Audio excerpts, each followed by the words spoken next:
லூக்கா எழுதின சுவிசேஷம் 12ஆம் அதிகாரம்.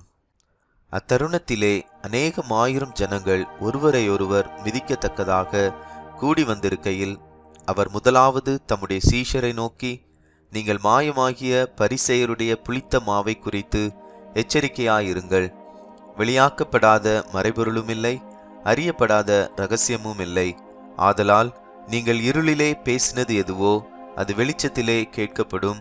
நீங்கள் அறைகளில் காதிலே சொன்னது எதுவோ அது வீடுகளின் மேல் கூறப்படும். என் சிநேகிதராகிய உங்களுக்கு நான் சொல்லுகிறேன், சரீரத்தை கொலை செய்து அதன் பின்பு அதிகமாக ஒன்றும் செய்ய திராணி இல்லாதவர்களுக்கு பயப்படாதிருங்கள். நீங்கள் இன்னாருக்கு பயப்பட வேண்டுமென்று உங்களுக்கு காண்பிக்கிறேன். கொலை செய்த பின்பு நரகத்திலே தள்ள வல்லமையுள்ளவருக்கு பயப்படுங்கள். ஆம், அவருக்கே பயப்படுங்கள் என்று உங்களுக்கு சொல்லுகிறேன். 2 காசுக்கு 5 அடைக்கலான் குருவிகளை விற்கிறார்கள் அல்லவா? அவைகளில் ஒன்றாகிலும் தேவனால் மறக்கப்படுகிறதில்லை. உங்கள் தலையிலுள்ள மயிரெல்லாம் எண்ணப்பட்டிருக்கிறது. ஆகையால் பயப்படாதிருங்கள். அநேகம் அடைக்கலான் குருவிகளை பார்க்கிலும் நீங்கள் விசேஷித்தவர்களாயிருக்கிறீர்கள். அன்றியும் நான் உங்களுக்கு சொல்லுகிறேன், மனுஷர் முன்பாக என்னை அறிக்கை பண்ணுகிறவன் எவனோ அவனை மனுஷகுமாரனும் தேவதூதர் முன்பாக அறிக்கை பண்ணுவார். மனுஷர் முன்பாக என்னை மறுதலிக்கிறவன் தேவதூதர் முன்பாக மறுதலிக்கப்படுவான். எவனாகிலும் மனுஷகுமாரனுக்கு விரோதமான விசேஷத்தை சொன்னால் அது அவனுக்கு மன்னிக்கப்படும். பரிசுத்த ஆவிக்கு விரோதமாய் தூஷணம் சொல்லுகிறவனுக்கோ மன்னிக்கப்படுவதில்லை. அன்றியும் ஜெப ஆலய தலைவர்களுக்கும் துரைத்தனத்தார்களுக்கும் அதிகாரம் உள்ளவர்களுக்கும் முன்பாக உங்களை கொண்டு போய் விடும்போது எப்படி எண்ணத்தை மாறுதரமாய் சொல்லுவோம் என்றும் எதை பேசுவோம் என்றும் கவலைப்படாதிருங்கள். நீங்கள் பேச வேண்டியவைகளை பரிசுத்த ஆவியானவர் அந்நேரத்திலே உங்களுக்கு போதிப்பார் என்றார். அப்பொழுது ஜனக்கூட்டத்தில் ஒருவன் அவரை நோக்கி, போதகரே, ஆஸ்தியை பாகம் பிரித்து என் வீதத்தை எனக்கு தரும்படி என் சகோதரனுக்கு கட்டளையிட வேண்டும் என்று கேட்டுக்கொண்டான்.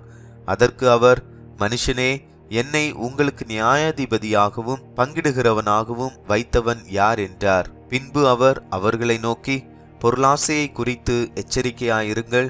ஏனெனில் ஒருவனுக்கு எவ்வளவு திரளான ஆஸ்தி இருந்தாலும் அது அவனுக்கு ஜீவன் அல்ல என்றார். அல்லாமலும் ஒரு உவமையை அவர்களுக்கு சொன்னார். ஐஸ்வர்யமுள்ள ஒருவனுடைய நிலம் நன்றாய் விளைந்தது. அப்பொழுது அவன், நான் என்ன செய்வேன்? என் தானியங்களை சேர்த்து வைக்கிறதற்கு இடமில்லையே.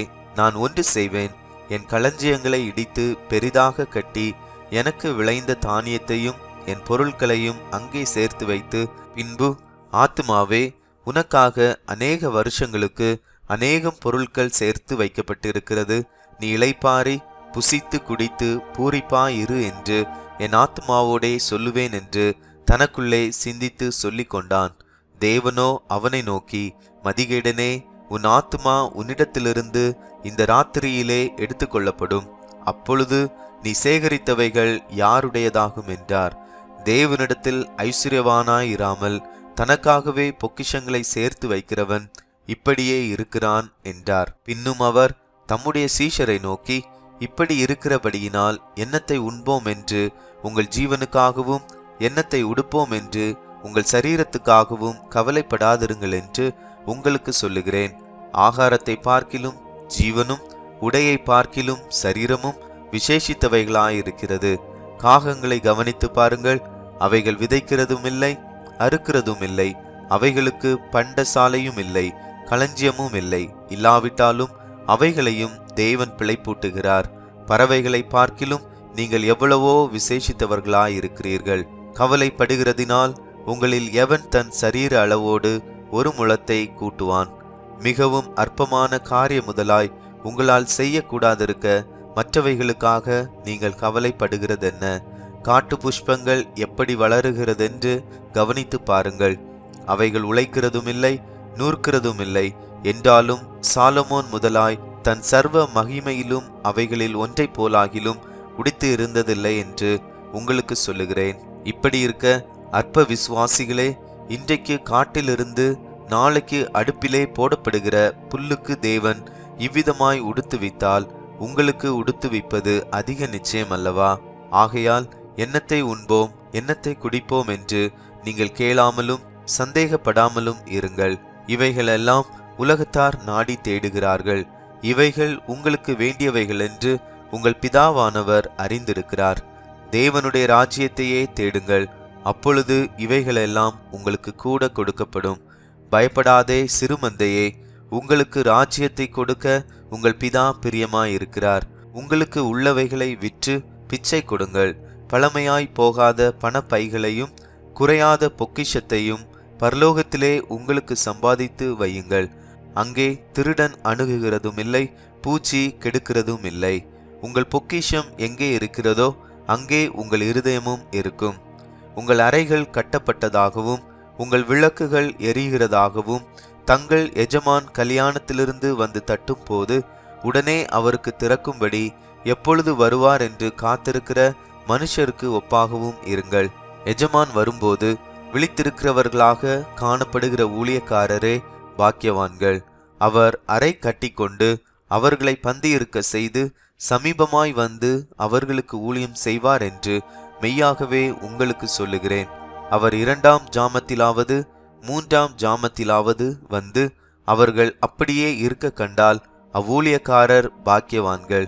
திருடன் இன்ன நேரத்தில் வருவான் என்று வீட்டெஜமானுக்கு தெரிந்திருந்தால் அவன் விழித்திருந்து தன் வீட்டை கன்னமிட ஒட்டான் என்று அறிந்திருக்கிறீர்கள். அந்தபடியே நீங்கள் நினையாத நேரத்தில் மனுஷகுமாரன் வருவார். ஆகையால் நீங்களும் ஆயத்தமாயிருங்கள் என்றார். அப்பொழுது பேதுரு அவரை நோக்கி, ஆண்டவரே, இந்த உவமையை எங்களுக்கு மாத்திரம் சொல்லுகிறீரோ, எல்லாருக்கும் சொல்லுகிறீரோ என்று கேட்டான். அதற்கு கர்த்தர், பணிவிடைக்காரருக்கு தகுதியான காலத்திலே படி கொடுக்கும்படி எஜமான் அவர்கள் மேல் அதிகாரியாக வைக்கத்தக்க உண்மையும் விவேகமுள்ள விசாரணைக்காரன் யாவன்? எஜமான் வரும்போது அப்படியே செய்கிறவனாய் காணப்படுகிற ஊழியக்காரன் பாக்கியவான். தனக்குள்ளதெல்லாவற்றின் மேலும் அவனை விசாரணைக்காரனாக வைப்பான் என்று மெய்யாகவே உங்களுக்கு சொல்லுகிறேன். அந்த ஊழியக்காரனோ என் எஜமான் வர நாள் செல்லும் என்று தனக்குள்ளே சொல்லிக்கொண்டு வேலைக்காரரையும் வேலைக்காரிகளையும் அடிக்கவும் புசித்து குடித்து வெறிக்கவும் தலைப்பட்டால் அவன் நினையாத நாளிலும் அறியாத நேரத்திலும் அந்த ஊழியக்காரனுடைய எஜமான் வந்து அவனை கடினமாய் தண்டித்து உண்மை இல்லாதவர்களோடே அவனுக்கு பங்கை நியமிப்பான். தன் எஜமானுடைய சித்தத்தை அறிந்தும் ஆயத்தமாயிராமலும் அவனுடைய சித்தத்தின்படி செய்யாமலும் இருந்த ஊழியக்காரன் அநேக அடிகள் அடிக்கப்படுவான். அறியாதவனாயிருந்து அடிகளுக்கு ஏதுவானவைகளை செய்தவனோ சில அடிகள் அடிக்கப்படுவான். எவனிடத்தில் அதிகம் கொடுக்கப்படுகிறதோ அவனிடத்தில் அதிகம் கேட்கப்படும். மனுஷர் எவனிடத்தில் அதிகமாய் ஒப்புவிக்கிறார்களோ அவனிடத்தில் அதிகமாய் கேட்பார்கள். பூமியின் மேல் அக்கினியை போட வந்தேன், அது இப்பொழுதே பற்றி எறிய வேண்டுமென்று விரும்புகிறேன். ஆகிலும் நான் முழுக வேண்டிய ஒரு ஸ்நானம் உண்டு, அது முடியும் அளவும் எவ்வளவோ நெருக்கப்படுகிறேன். நான் பூமியிலே சமாதானத்தை உண்டாக்க வந்தேன் என்று நினைக்கிறீர்களோ? சமாதானத்தை அல்ல, பிரிவினையை உண்டாக்க வந்தேன் என்று உங்களுக்கு சொல்லுகிறேன். எப்படியெனில் இது முதல் ஒரே வீட்டில் 5 பேர் பிரிந்திருப்பார்கள். 2 பேருக்கு விரோதமாய் 3 பேரும், 3 பேருக்கு விரோதமாய் 2 பேரும் பிரிந்திருப்பார்கள். தகப்பன் மகனுக்கும், மகன் தகப்பனுக்கும், தாய் மகளுக்கும், மகள் தாய்க்கும், மாமி மருமகளுக்கும், மருமகள் மாமிக்கும் விரோதமாய் பிரிந்திருப்பார்கள் என்றார். பின்பு அவர் ஜனங்களை நோக்கி, மேற்கே மேகம் எழும்புகிறதை நீங்கள் காணும்போது மழை வரும் என்று சொல்லுகிறீர்கள், அந்தபடியும் ஆகும். தென்றல் அடிக்கிறதை நீங்கள் காணும்போது உஷ்ணம் உண்டாகும் என்று சொல்லுகிறீர்கள், அந்தபடியும் ஆகும். மாயக்காரரே, பூமியின் தோற்றத்தையும் வானத்தின் தோற்றத்தையும் நிதானிக்க உங்களுக்கு தெரியுமே. இந்த காலத்தையோ நிதானியாமற் போகிறதென்ன? நியாயம் இன்னதென்று நீங்களே தீர்மானியாமல் இருக்கிறதென்ன? உனக்கு எதிராளியானவன் உன்னை அதிகாரியின் இடத்திற்கு கொண்டு போகிற போது வழியிலே தானே அவனிடத்திலிருந்து விடுதலையாகும்படி பிரயாசப்படு. இல்லாவிட்டால் அவன் உன்னை நியாயாதிபதிக்கு முன்பாக கொண்டு போவான். நியாயாதிபதி உன்னை சேவகனிடத்தில் ஒப்பு கொடுப்பான். சேவகன் உன்னை சிறைச்சாலையில் போடுவான். நீ கடைசி காசை கொடுத்து தீர்க்கும் மட்டும் அவ்விடத்திலிருந்து புறப்பட மாட்டாய் என்று உனக்கு சொல்லுகிறேன் என்றார்.